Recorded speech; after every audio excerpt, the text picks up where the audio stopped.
कौसल्या सुप्रजा रामः पूर्वा सन्ध्या प्रवर्तते उत्तिष्ठ नरशार्दूल कर्तव्यं दैवमाह्निकम् कौसल्या सुप्रजा रामः पूर्वा सन्ध्या प्रवर्तते उत्तिष्ठ नरशार्दूल कर्तव्यं दैवमाह्निकम् उत्तिष्ठोत्तिष्ठ गोविन्द उत्तिष्ठ गरुडध्वज उत्तिष्ठ कमलाकान्त त्रैलोक्यं मङ्गलं कुरु उत्तिष्ठोत्तिष्ठ गोविन्द उत्तिष्ठ गरुडध्वज उत्तिष्ठ कमलाकान्त त्रैलोक्यं मङ्गलं कुरु मातः समस्त जगतां मधुकैटभारेः वक्षो विहारिणि मनोहर दिव्यमूर्ते श्रीस्वामिनि श्रितजनप्रिय दानशीले श्रीवेङ्कटेश दयिते तव सुप्रभातम् मातः समस्त जगतां मधुकैटभारेः वक्षो विहारिणि मनोहर दिव्यमूर्ते श्रीस्वामिनि श्रितजनप्रिय दानशीले श्रीवेङ्कटेश दयिते तव सुप्रभातम् तव सुप्रभातमरविन्दलोचने भवतु प्रसन्नमुखचन्द्रमण्डले विधिशङ्करेन्द्रवनिताभिरर्चिते वृषशैलनाथ दयिते दयानिधे अत्र्यादिसप्तऋषयः समुपास्य सन्ध्याम् आकाशसिन्धुकमलानि मनोहराणि आदाय पादयुगमर्चयितुं प्रपन्नाः शेषाद्रिशेखर विभो तव सुप्रभातम् पञ्चाननाब्ज भव षण्मुखवासवाद्याः त्रैविक्रमादिचरितं विबुधास्तुवन्ति भाषापतिः पठति वासरशुद्धिमारात् शेषाद्रिशेखर विभो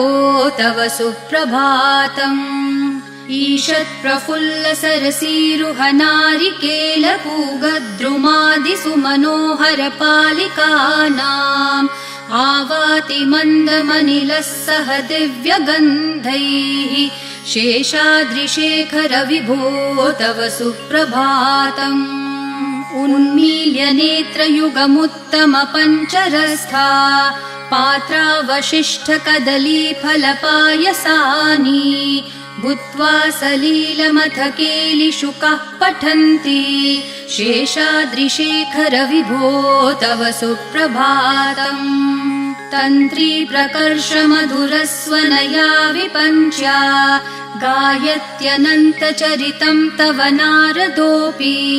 भाषा समग्रमसकृत्करचाररम्यम् शेषाद्रिशेखर विभो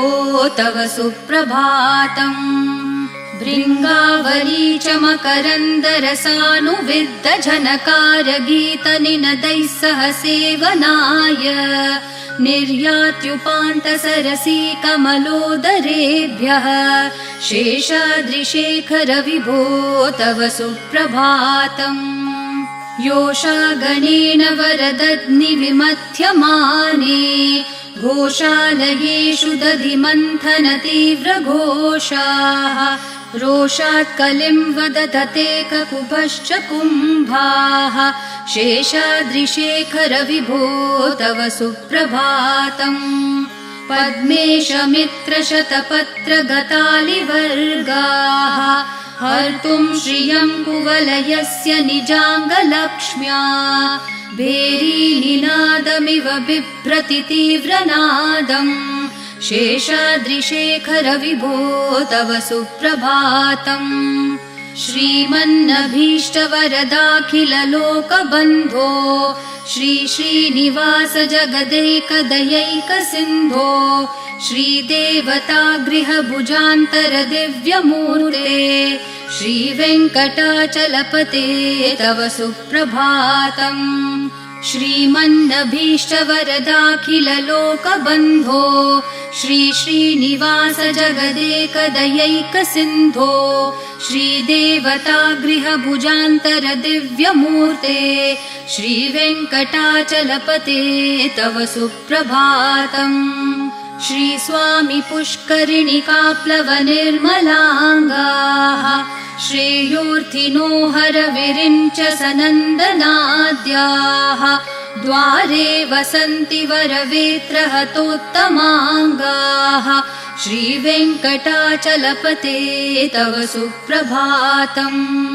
श्रीशेषशैलगरुडाचल वेङ्कटाद्रिनारायणाद्रिवृषभाद्रिवृषाद्रिमुख्याम् आख्याम् त्वदीयवसतेरनिशं वदन्ति श्रीवेङ्कटाचलपते तव सुप्रभातम्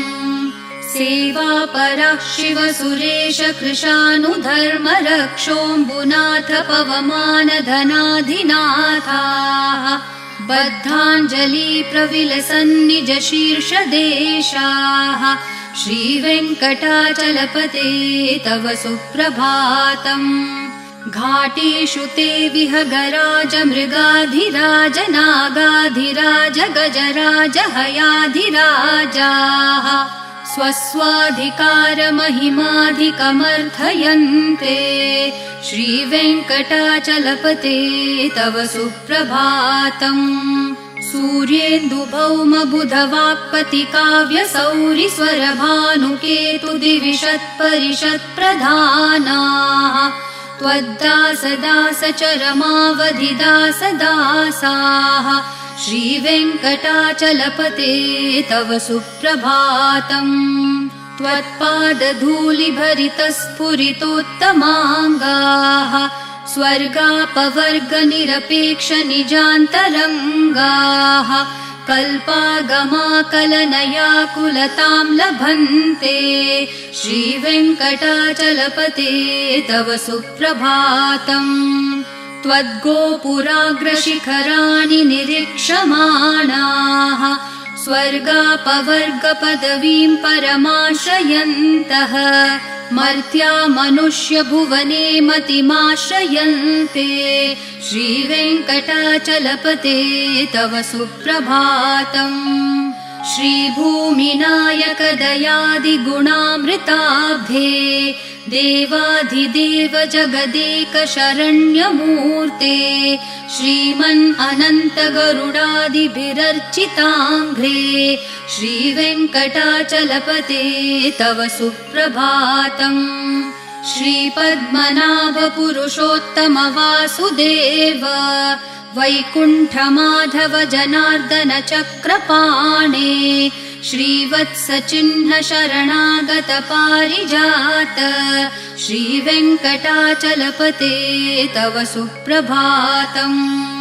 कन्दर्पदर्पहर सुन्दर दिव्यमूर्ते कान्ताकुचाम्बुरुह कुड्मललोल दृष्टे कल्याण निर्मल गुणाकर दिव्यकीर्ते श्रीवेङ्कटाचलपते तव सुप्रभातम् मीनाकृते कमठकोल नृसिंहवर्णिन् स्वामिन् परश्वथ तपोधन रामचन्द्र शेषांश राम यदुनन्दन कल्किरूप श्रीवेङ्कटाचलपते तव सुप्रभातम् एलालवङ्गधनसार सुगन्धितीर्थम् दिव्यं वियत्सरिति हेम घटेषु पूर्णम् धृत्वाद्य वैदिकशिखामणयः प्रहृष्टा तिष्ठन्ति वेङ्कटपते तव सुप्रभातम् भास्वानुदेति विकचानि सरोरुहाणि सम्पूरयन्ति निनदैः ककुभो विहङ्गाः श्रीवैष्णवा सततमर्थितमङ्गलास्ते धामाश्रयन्ति तव वेङ्कट सुप्रभातम् ब्रह्मादयः सुरवराः समहर्षयस्ते सन्तः सनन्दन मुखास्तवथ योगिवर्याः धामान्तिके तव हि मङ्गलवस्तु हस्ताः श्रीवेङ्कटाचलपते तव सुप्रभातम् लक्ष्मीनिवास निरवद्य गुणैकसिन्धो संसार सागर समुत्तरणैकसेतो वेदान्तवेद्य निजवैभव भक्तभोग्य श्रीवेङ्कटाचलपते तव सुप्रभातम्। लक्ष्मीनिवास निरवध्य गुणैकसिन्धो संसारसागर समुत्तरणैकसेतो वेदान्तवेद्य निजवैभव भक्तभोग्य श्रीवेङ्कटाचलपते तव सुप्रभातम्। इत्थं वृषाचलपतेरिह सुप्रभातम्। ये मानवः प्रतिदिनं पठितुं प्रवृत्ताः तेषां प्रभातसमयस्मृतिरङ्गभाजाम् प्रज्ञां परार्थसुलभां परमां प्रसूते। इत्थं वृषाचलपतेरिह सुप्रभातम्। ये मानवः प्रतिदिनं पठितुं प्रवृत्ताः तेषां प्रभातसमयस्मृतिरङ्गभाजाम् प्रज्ञां परार्थसुलभां परमां प्रसूते। कमलाकुचूचुककुङ्कुमतो नियतारुणतातुलनीलतनो कमलायतलोचनलोकपते विजयी भव वेङ्कटशैलपते। कमलाकुचूचुककुङ्कुमतो नियतारुणतातुलनीलतनो कमलायतलोचनलोकपते विजयी भव वेङ्कटशैलपते। स चतुर्मुख षण्मुख पञ्चमुख प्रमुखाखिल दैवतमौलिमणे शरणागतवत्सल सारनिधे परिपालय मां वृषशैलपते। अतिवेलतया तव दुर्विषहै अनुवेलकृतैरपराधशतैः भरितं त्वरितं वृषशैलपते परया कृपया परिपाहि हरे। अधिवेङ्कटशैलमुदारमते जनताभिमताधिकदानरतात् परदेवतया गदितान्न गमै कमलादयितान्न परं कलये। कलवेणुरवावशगोपवधू शतकोटिवृतात् स्मरकोटिसमात् प्रतिवल्लविकाभिमतात् सुखदात् वसुदेवसुतान्न परं कलये। अभिराम गुणाकरदाशरथे जगदेकधनुर्धर धीरमते रघुनायक राम रमेश विभो वरदो भवदेव दया जलदे। अवनीतनया कमनीयकरं रजनीकर चारुमुखाम्बुरुहं रजनीचरराजतमो मिहिरं महनीयमहं रघुराममये।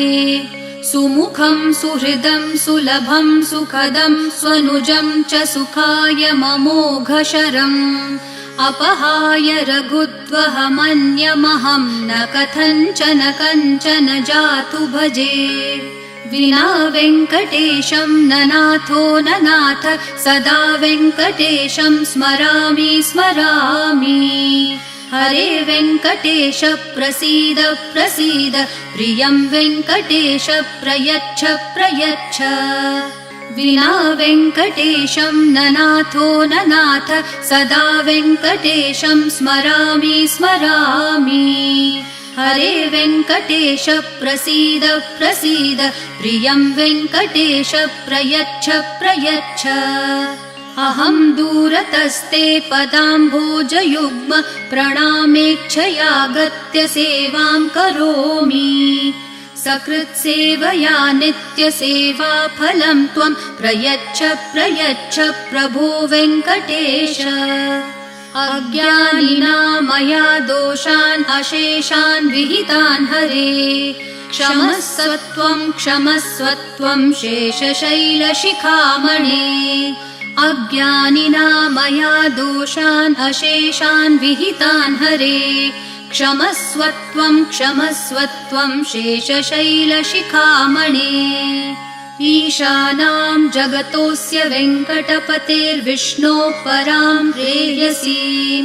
तद्वक्षस्थलनित्यवासरसिकां तच्छान्तिसंवर्धिनीं पद्मालङ्कृतपाणिपल्लवयुगां पद्मासनस्थां श्रियम्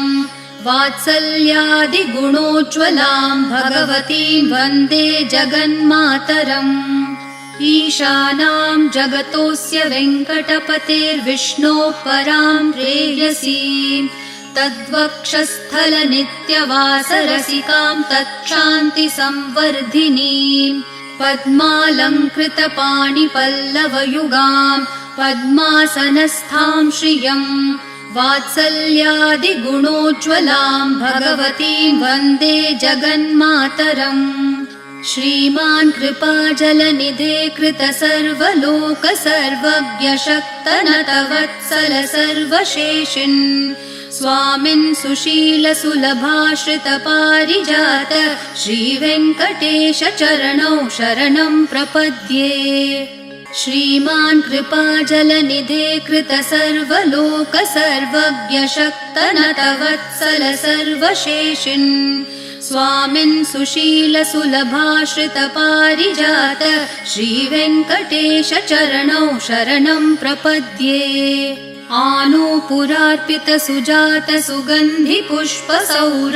आनूपुरार्पितसुजातसुगन्धिपुष्पसौरभ्यसौरभकरौ समसन्निवेशौ सौम्यौ सदानुभवनेऽपि नवानुभाव्यौ श्रीवेङ्कटेश चरणौ शरणं प्रपद्ये सद्यो विकासि समुदित्वरसान्द्ररागः सौरभ्यनिर्भर सरोरुह साम्यवार्ताम् सम्यक्षु साहसपदेषु विलेखयन्तौ श्रीवेङ्कटेश चरणौ शरणं प्रपद्ये रेखामयध्वज सुधाकलशातपत्रवज्राङ्कुशाम्बुरुहकल्पकशङ्खचक्रैः भव्यैरलङ्कृततलौ परतत्त्वचिह्नैः श्रीवेङ्कटेश चरणौ शरणं प्रपद्ये ताम्रोदरद्युतिपराजितपद्मरागौ ब्राह्मेर्महोभिरभिभूतमहेन्द्रनीलौ उद्यन्नखांशुभिरदस्तशशाङ्कभासौ श्रीवेङ्कटेश चरणौ शरणं प्रपद्ये सप्रेमभीतिकमलाकरपल्लवाभ्यां सम्माहनेऽपि सपदि क्लममादधानौ कान्ताववाङ्मनसगोचरसौकुमार्यौ श्रीवेङ्कटेश चरणौ शरणं प्रपद्ये लक्ष्मीमहीतदनुरूपनिजानुभावन्नीलादिदिव्यमहिषीकरपल्लवानाम् आरुण्यसङ्क्रमणतः किल सान्द्ररागौ श्रीवेङ्कटेश चरणौ शरणं प्रपद्ये नित्यानमद्विधि शिवादिकिरीटकोटि प्रत्युक्तदीप्तिनवरत्नमःप्ररोहैः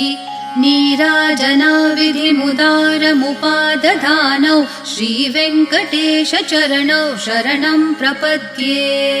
विष्णोपदे परम इत्युदितः प्रशंसो यौ मध्य उत्स इति भोग्यतयाप्युपातौ भूयस्ततेति तव पाणितलप्रदिष्टौ श्रीवेङ्कटेश चरणौ शरणं प्रपद्ये पार्थाय तत्सदृशसारथिना त्वयैव यौ दर्शितौ स्वचरणौ शरणं व्रजेति भूयोऽपि मह्यमिह तौ करदर्शितौ ते श्रीवेङ्कटेश चरणौ शरणं प्रपद्ये मन्मूर्धिकालियफने विकटाटवीषु श्रीवेङ्कटाद्रिशिखरे शिरसि श्रुतीनाम् चित्तेऽप्यनन्यमनसां सममाहितौ ते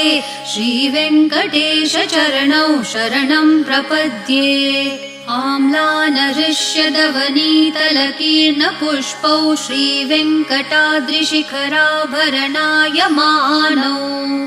आनन्दिताखिलमनोनयनौ तवेतौ श्रीवेङ्कटेश चरणौ शरणं प्रपद्ये प्रायप्रपन्नजनता प्रथमावगाह्यो मातुस्तनाविविशिशोरमृतायमानौ प्राप्तौ परस्परतुलामतुलान्तरौ ते श्रीवेङ्कटेशचरणौ शरणं प्रपद्ये सत्वोत्तरैः सततसेव्यपदाम्बुजेन संसारतारकदशार्द्रदृगञ्चलेन सौम्योपयन्तृमुनिना मम दर्शितौ ते श्रीवेङ्कटेशचरणौ शरणं प्रपद्ये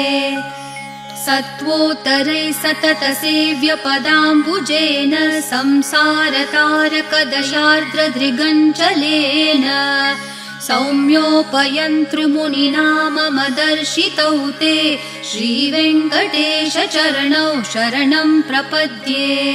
श्रीशश्रिया घटिकया त्वदुपाय भावे प्राप्ये त्वयि स्वयमुपेयतया स्फुरन्त्या नित्याश्रिताय निरवद्य गुणाय तुभ्यं स्यां किङ्करो वृषगिरीश न जातु मह्यम् श्रीशश्रिया घटिकया त्वदुपाय भावे प्राप्ये त्वयि स्वयमुपेयतया स्फुरन्त्या नित्याश्रिताय निरवद्य गुणाय तुभ्यं स्यां किङ्करो वृषगिरीश न जातु मह्यम् श्रियः कान्ताय कल्याणनिधये निधयेऽर्थिनां श्रीवेङ्कटनिवासाय श्रीनिवासाय मङ्गलम् श्रियः कान्ताय कल्याणनिधये निधयेऽर्थिनां श्रीवेङ्कटनिवासाय श्रीनिवासाय मङ्गलम् लक्ष्मी सविभ्रमालोकसुप्रविभ्रमचक्षुषे चक्षुषे सर्वलोकानां वेङ्कटेशाय मङ्गलम् श्रीवेङ्कटाद्रिशृङ्गाग्रमङ्गलाभरणाङ्ग्रये मङ्गलानां निवासाय श्रीनिवासाय मङ्गलम् सर्वावयवसौन्दर्यसम्पदा सर्वचेतसां सदा सम्मोहनायास्तु वेङ्कटेशाय मङ्गलम् नित्याय निरवध्याय सत्यानन्दचिदात्मने सर्वान्तरात्मने श्रीमद्वेङ्कटेशाय मङ्गलम् स्वतः सर्वविदे सर्वशक्तये सर्वशेषिणे सुलभाय सुशीलाय वेङ्कटेशाय मङ्गलम् परस्मै ब्रह्मणे पूर्णकामाय परमात्मने प्रयुञ्जे परतत्त्वाय वेङ्कटेशाय मङ्गलम् आकालतत्त्वमशान्तम् आत्मनामनुपश्यताम् अतृप्तामृतरूपाय वेङ्कटेशाय मङ्गलम् प्रायस्वचरणौ पुंसां शरण्यत्वेन पाणिना कृपया दिशते श्रीमद्वेङ्कटेशाय मङ्गलम् दयामृत्तरङ्गिन्यास्तरङ्गैरिव शीतलैः अपाङ्गैः सिञ्चते विश्वं वेङ्कटेशाय मङ्गलम् सद्भूषाम्बरहेतिनां सुषमावहमूर्तये सर्वार्तिशमनायास्तु वेङ्कटेशाय मङ्गलम् श्रीवैकुण्ठविरक्ताय स्वामि पुष्करिणीतटे रमया रममाणाय वेङ्कटेशाय मङ्गलम् श्रीवैकुण्ठविरक्ताय स्वामि पुष्करिणीतटे रमया रममाणाय वेङ्कटेशाय मङ्गलम् श्रीमत्सुन्दरजामातृमुनिमानसवासिने सर्वलोकनिवासाय श्रीनिवासाय मङ्गलम् मङ्गलाशासनपरैर्मदाचार्य पुरोगमैः सर्वैश्च पूर्वैराचार्यैः सत्कृतायास्तु मङ्गलम्।